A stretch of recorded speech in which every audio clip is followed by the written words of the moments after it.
Jesus histórico e a genealogia da ética protestante e do espírito do capitalismo por dentro da cultura católica.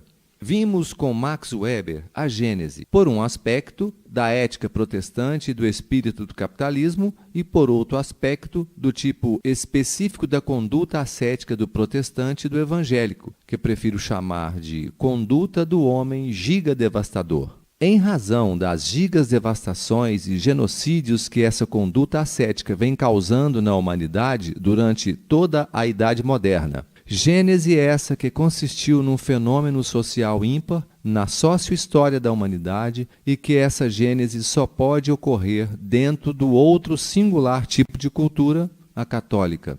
Em termos alegóricos, a cultura protestante e capitalista mais o tipo homem giga-devastador consistem simbolicamente em formas de câncer maligno.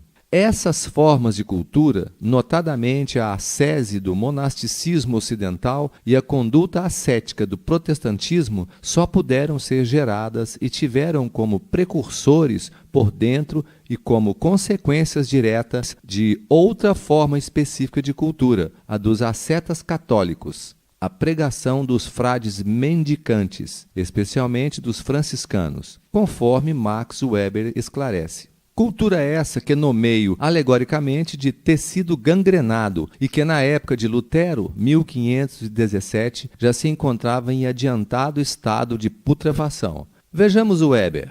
A pregação dos frades mendicantes, especialmente dos franciscanos, provavelmente preparou bastante o caminho para a moralidade laica do protestantismo calvinista batista.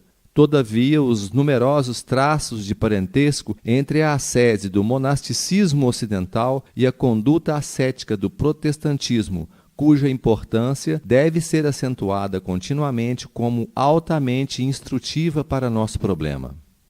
À parte esclarecedor.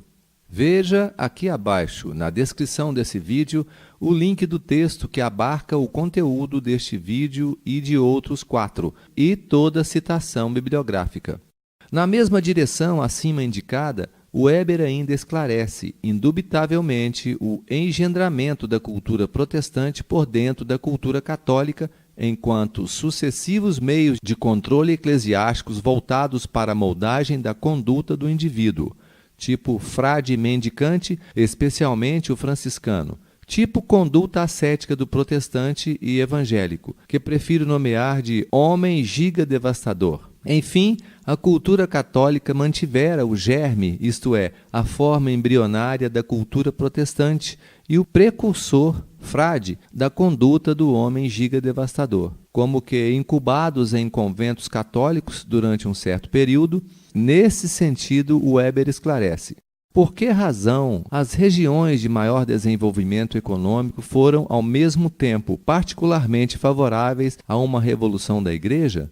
A emancipação do tradicionalismo econômico, ética do entesouramento, aparece indubitavelmente como um fator de apoio à tendência de duvidar da santidade da tradição religiosa e de todas as autoridades tradicionais. É necessário notar, todavia, algo que muitas vezes tem sido esquecido: o fato de a reforma não ter implicado na eliminação do controle da Igreja sobre a vida, mas antes na substituição do controle vigente por uma nova forma. Equivaleu, isto sim, ao repúdio de um controle que era muito tênue na época, dificilmente perceptível na prática, porque pouco mais do que formal, em favor de uma regulamentação de toda conduta que, penetrando em todos os setores da vida pública e privada, era infinitamente mais importuna e levada a sério. Na mesma direção, Weber acrescenta: o domínio do calvinismo como o introduzido no século XVI em Genebra e na Escócia,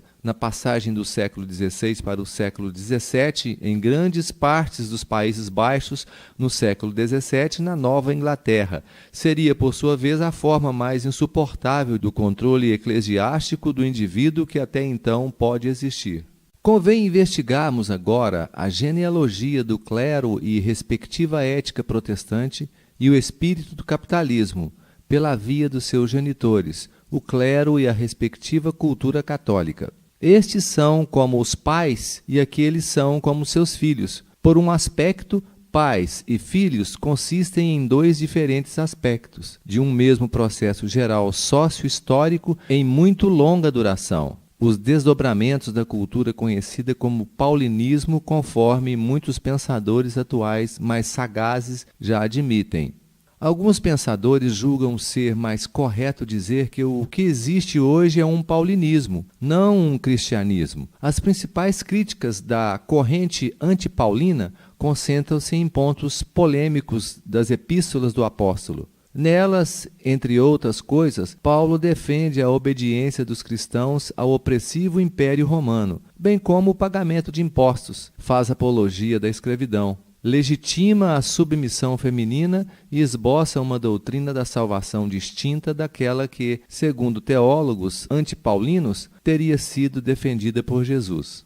Nietzsche intitulou um dos seus livros de O Anticristo, Maldição do Cristianismo, ao se referir ao Paulo de Tarso como o anticristo, e às religiões católica, evangélicas, protestantes, anglicana e ortodoxas, e outras desse gênero como a maldição do cristianismo. Ao traçar, grosso modo, o caminho da gênese do clero protestante e a respectiva ética protestante, no sentido de pesquisar seus antecedentes. Ou seja, por dentro do clero e respectiva cultura católica, então, chega-se ao Paulo de Tarso e sua doutrina, que tem como característica a lamacenta adulteração do sentido original da doutrina do Jesus histórico.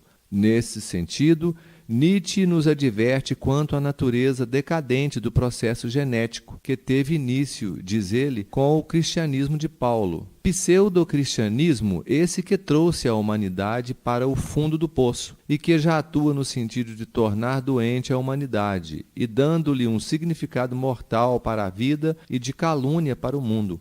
Nessa direção, vejamos Nietzsche.